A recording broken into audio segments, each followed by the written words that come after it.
ओम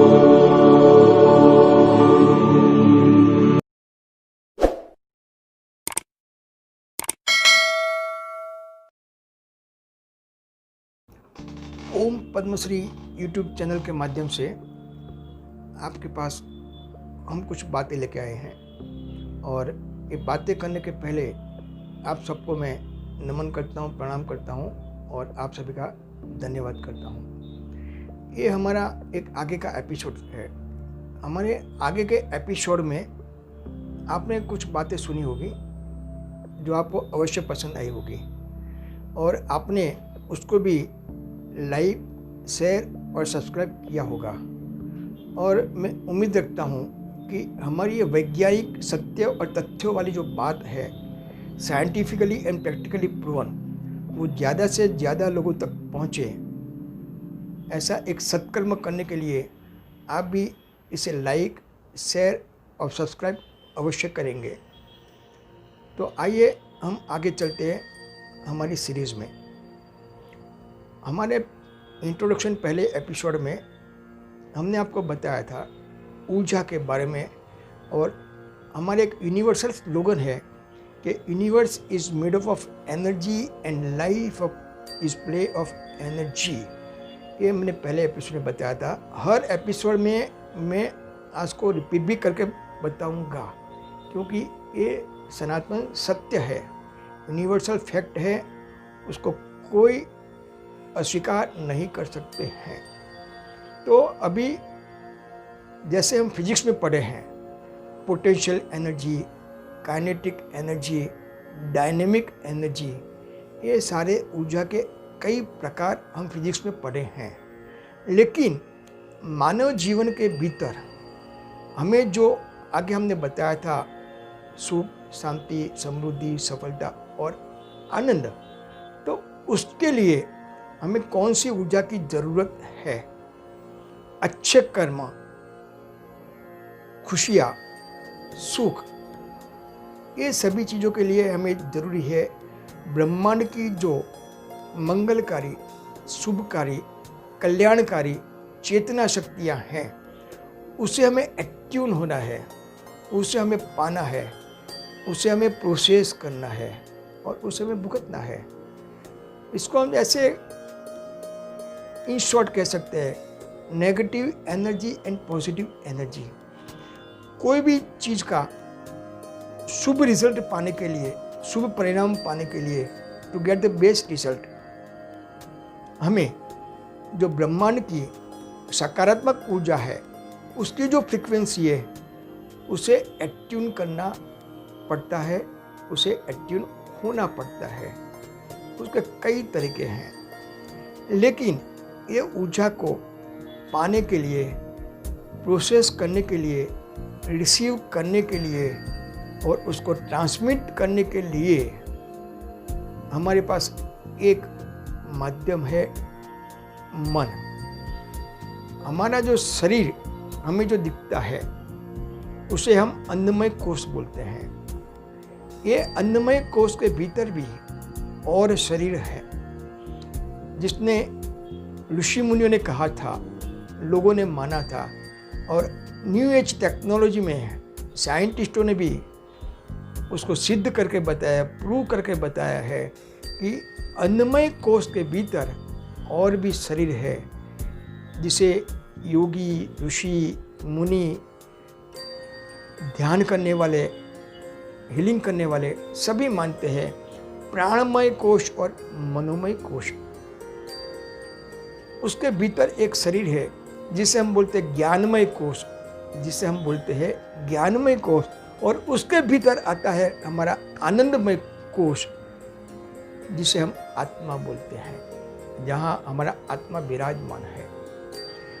तो हमारे सुखों की और दुखों की जो सर्किट है, जो वायरिंग सर्किट है, जो प्रोग्रामिंग है, वो हमारे प्राणमय कोश में है और वो प्राणमय कोश के भीतर 7 चक्रास है, 7 चक्र जिसको बोलते हैं, और उसके भीतर हमारी सुखों की और दुखों की ऊर्जा को रिसीव करने की प्रोसेस करने की, ट्रांसमिट करने की एक सर्किट होती है। लेकिन इस ऊर्जा को कौन लाता है यूनिवर्स से, एनवायरनमेंट से, वो हमें जानना बहुत ज़रूरी है। और उसके लिए ज़रूरी है जानना हमारे मनोमय कोश को। उसके लिए जानना ज़रूरी है हमारे मनोमय कोश को। तो मनोमय कोश, जिसको माइंड बोलते हैं, हम अनादि काल से सुनते आए हैं, बोलते आए हैं कि आत्मा आत्मा आत्मा। और हमारी भारतीय संस्कृति ने आत्मा पे काफ़ी बातें कही है, हमारे ऋषि मुनि ने भी कही है। वो सच है, उसे कोई मना नहीं कर सकते, कोई इनकार नहीं कर सकते हैं। लेकिन उसको आगे ले जाना, आत्मोन्नति करना, आत्मा की प्रगति करना, उसके लिए कौन सा कोर्स जरूरी है, वो आपने कभी सोचा है? गीता में कहा है कि आत्मा एक तत्व है, लेकिन वो तत्व को शुद्ध करने वाला, उसको प्यूरिफाई करने वाला, उसकी ऊर्जा का जनरेशन करने वाला हमारे पास एक सैटेलाइट है। टेक्नोलॉजिकल लैंग्वेज में बोले तो हमारा मन, हमारा मनोमय कोश एक सैटेलाइट भी है, एक सर्वर भी है, एक सर्च इंजन भी है। दोबारा सुन लो, हर इंसान का मन एक सैटेलाइट है, एक सर्वर भी है, एक सर्च इंजन भी है। पूरे ब्रह्मांड के भीतर जो भी ऊर्जाएं पड़ी है, ऊर्जा की जो तरंगे हैं, उसकी जो फ्रीक्वेंसी है, उसे जो हमें कैचअप करना है, तो हमारा मन ही काम करेगा। कोई भी एनवायरनमेंट होगा, एनवायरनमेंट की ऊर्जा भी, हम कुछ सोचेंगे, कुछ बोलेंगे, कुछ करेंगे, उसकी भी एक तरंगे पैदा होती है। और वो तरंगे हमारी जो मनोस्थिति की ऊर्जा होगी, उसकी जो फ्रीक्वेंसी होगी, उसी के हिसाब से वो दूसरा सर्जन करेगा। जैसे हमारे आइंस्टाइन ने, फिजिक्स का बादशाह हो गया, शहंशाह हो गया, उसने बताया है कि E = mc²। तो हमारी ऊर्जा सबसे पहले हमारा मन ही रिसीव करेगा, हमारा मन ही ट्रांसमिट करेगा। कभी हमको कोई दुख होता है तो उसकी अनुभूति किसको होती है? कांटा शरीर में चुभ गया, लेकिन दुख मन को होगा। एयर कंडीशन में बैठे हैं, ठंडी फील कर रहे हैं, शरीर ठंडी फील कर रहा है, लेकिन उसकी अनुभूति अपना मन कर रहा है। तो क्या हमारा मन वो सैटेलाइट है कि नहीं है? तो उसकी जो वाइब्रेशनल फ्रीक्वेंसी है, उसे हमें मजबूत करना है।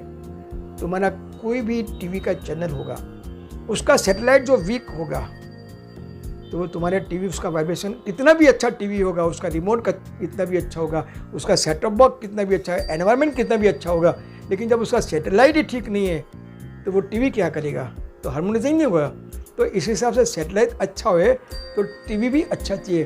तो मैं आगे जाके अब ये बताता हूँ कि इसको, ये वाइब्रेशन को रिसीव करने के लिए, प्रोसेसिंग करने के लिए और उसको ट्रांसमिट करने के लिए जो फ्रीक्वेंसियाँ पड़ी है, वो हमारे प्राणमय कोश में पड़ी है।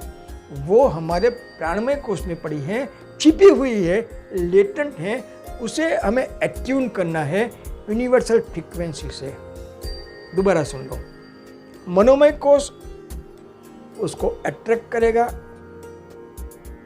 उसको रिसीव करेगा, लेकिन उसको प्रोसेसिंग और ट्रांसमिटिंग का आगे का जो काम करना है, वो हमारे ये अन्नमय कोश के भीतर जो प्राणमय कोश है, वो प्राणमय कोश को करना पड़ेगा। और प्राणमय कोश कहाँ पे है? एक लेयर है हमारे अन्नमय कोश और हमारे प्राणमय कोश के भीतर एक लेयर है। वो लेयर के भीतर हमारी एक फिजिकल फॉर्म में देखने जावे तो हमारी स्पाइनल कोड है, करोड़रज्जु है स्पाइनल कोड। वो स्पाइनल कोड के भीतर हमारे सारे रिसीविंग, प्रोसेसिंग और ट्रांसमीटर सेंटर्स हैं, जिसको वेदों में चक्रास कहा है, साइंटिस्ट भी उनको व्हील्स कहते हैं, हीलिंग वाले भी उनको व्हील्स कहते हैं। वो अलग अलग चक्रास है, वो अलग अलग चक्रास के भीतर अलग अलग body parts, organs, emotions, glands और प्लेनेटरी पोजीशन के वाइब्रेशंस रहते हैं। Everything is in the form of vibration. E is equal to mc square. जब वो जिस प्रकार की ऊर्जा की वाइब्रेशन से एक्ट्यून होंगे, आपके मनोमय कोष ने जो यूनिवर्स से खींचा है, उसके हिसाब से वो आपके वो चक्र के अंदर उसको ट्रांसमिट करेगा। पानी है, पानी के 3 हिस्से कर लो। एक हिस्से को आप गर्म करने छोड़ दो उबालने के लिए, चाहे गैस पे, चाहे गीज़र पे, चाहे कोई भी गर्म करने वाले माध्यम पे। दूसरा जो पानी है, दूसरा जो हिस्सा है, उसको फ्रीजर में रख दो। तीसरा जो हिस्सा है उसको डीप फ्रीज में रख दो। और as per law of transmission of energy, थोड़ी देर के बाद आप देखते जाओगे तो जो गर्म हो रहा है उसका जो बॉइलिंग पॉइंट आएगा तो उसकी भाप बनेगी गर्म होते होते। जो फ्रीजर में रखा है वो धीरे धीरे उसका कूलिंग टेम्परेचर आएगा तो ठंडा होगा। और तीसरा जो फ्रीज में रखा है, डीप फ्रीज में, जब उसका फ्रीजिंग पॉइंट आएगा तो उसका आइस हो जाएगा। हुआ कि नहीं? तो this is the law of energy. लेकिन इसी को हम भाप से दोबारा पानी भी बना सकते हैं, ठंडे पानी को दोबारा गर्म भी कर सकते हैं, और जो बर्फ हुआ है उसका पानी भी बना सकते हैं। बना सकते हैं कि नहीं बना सकते हैं? तो ये क्या है? This is law of transmission of energy. तो हमारे सुखों की और दुखों की भी जो वाइब्रेशनल फ्रीक्वेंसी है उसे हम ट्रांसमिट कर सकते हैं, उसे हम ट्रांसमिट कर सकते हैं। उसके लिए हमें जानना है कि सुख और दुख के रूपांतरों के नियम क्या है। वो नियम हमें जानना है, उसको फॉलो करना है। और जैसे जैसे हम उसका कंसिस्टेंसी से फॉलो अप करते जाएंगे तो क्रमशः हमारी सुख, शांति, समृद्धि, सफलता और आनंद उसकी पराकाष्ठा तक पहुंच सकता है।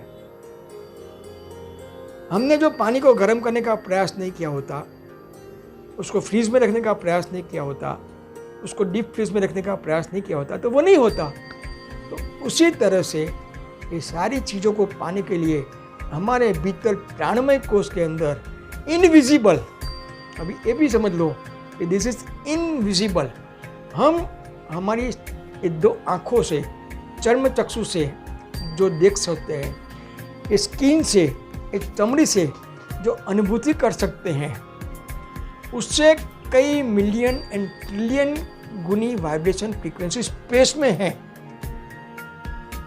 जिसे देखना और जिसकी अनुभूति करना शायद दुनिया में जितने भी लोग आज हयात है, 7 अरब लोग, 700 करोड़ लोग, उनकी सारी चमड़ी को इकट्ठी करें, उनकी 700 करोड़ आदमियों की 1400 करोड़ चक्षुओं को इकट्ठी करें, तो भी शायद उसको देखना और उसकी अनुभूति करना मुश्किल है। लेकिन दिस एवरीथिंग, ये सारी चीज़ें वैज्ञानिकों ने अति आधुनिक वैज्ञानिक पद्धतियों से बनाए हुए जो वैज्ञानिक उपकरण हैं उनसे सिद्ध की हैं। और हमारे आदर्श, पूजनीय, वंदनीय गुरु मुनियों ने, ऋषि मुनियों ने सैकड़ों पहले, 5000 साल पहले, 6000 साल पहले उनके मनोमय कोष से उसको देख के सूक्ष्म स्वरूप में ऊर्जा का फॉर्म बना के उनका इंट्यूशन लेवल से, प्रेरणा शक्ति से उन्होंने ये सब देख के किया। आज हम लोग भी जो चाहे तो हमारे मनोमय कोष को इतनी कक्षा, उच्च कोटि की कक्षा तक पहुंचा सकते हैं कि हम भी आंख बंद करें, या हम किसी को कोई मैसेज देना चाहते हैं तो हम यहाँ बैठे बैठे बिना टेलीफोन हम ये मैसेज दूसरे को कन्वे कर सकते हैं। इसको साइंटिस्टों ने प्रूव किया है, इसको बोलते हैं साइको टेलीपैथी। पहले के ज़माने में ऋषि मुनियों के मन, उनका मनोमय कोश इतना पावरफुल था, उनका सैटेलाइट उतना पावरफुल था, उनका रिसीविंग सेंटर भी इतना पावरफुल था कि एक ऋषि अपने आश्रम में कुछ करने वाले होते ध्यान में बैठ जाते हैं आंख बंद करके, और ब्रह्मांड की दिव्य चेतना शक्तियों से उसका मनोमय कोश का कनेक्शन कर लेते, और उनके वहाँ कुछ घटना होने वाली है, कुछ इंसिडेंट है, कुछ प्रसंग बनने वाला है, कोई हवन करने वाले हैं, कुछ पूजा पाठ करने वाले हैं, तो दूसरे ऋषि मुनियों को वो मैसेज भेजते थे माइंड टू माइंड। न उनको टेलीफोन का नंबर बनाने की ज़रूरत थी, न उनको इंटरनेट की ज़रूरत थी, वो खुद इंटरनेट का एक जरिया बन जाते थे। और दूसरे मुनि लोग उनको रिसीव भी करते थे, क्योंकि उनका मनोमय कोश वो स्थिति में था। उनको टेलीफोन नंबर की ज़रूरत नहीं थी, उनको कोड नंबर की ज़रूरत नहीं थी। तो आज की डेट में आप भी ये कर सकते हो। तो ब्रह्मांड ने जो नए इंस्ट्रूमेंट्स बनाए, नए टेक्नोलॉजी के हिसाब से क्यों बनाए हैं, जो सूक्ष्म में है उसको स्थूल में इम्प्लीमेंट करते हैं, उसके लिए सॉफ्टवेयर हैं। तो तुम्हारा मन भी एक सॉफ्टवेयर है, उसी के अंदर भी ट्रांसमिट करने की और रिसीव करने की प्रोसेसिंग कैपेसिटी है। तो क्यों हमें डेवलप ना करना चाहिए। तो दूसरी जगह से, दूसरे छोर से हजारों किलोमीटर दूर जो ऋषि मुनि बैठे थे, वो उनको जवाब भी देते थे कि हम 25 आदमी आएंगे धन्यवाद, हम 50 आदमी आएंगे धन्यवाद, हम नहीं आ सकते क्षमा करना। तो ये क्या था, ये चीज़ को हम बोगस मानते थे, मानने के लिए हमारा मन तैयार नहीं होता था। लेकिन जब आज हमारे पास इस सॉफ्टवेयर के माध्यम से, इस टेक्नोलॉजी के माध्यम से, इस सर्किट के माध्यम से जो ऊर्जा रूपांतर के नियम में काम करते हैं, ये मटेरियलिस्टिकली काम करते हैं, वो सूक्ष्म में काम करते हैं।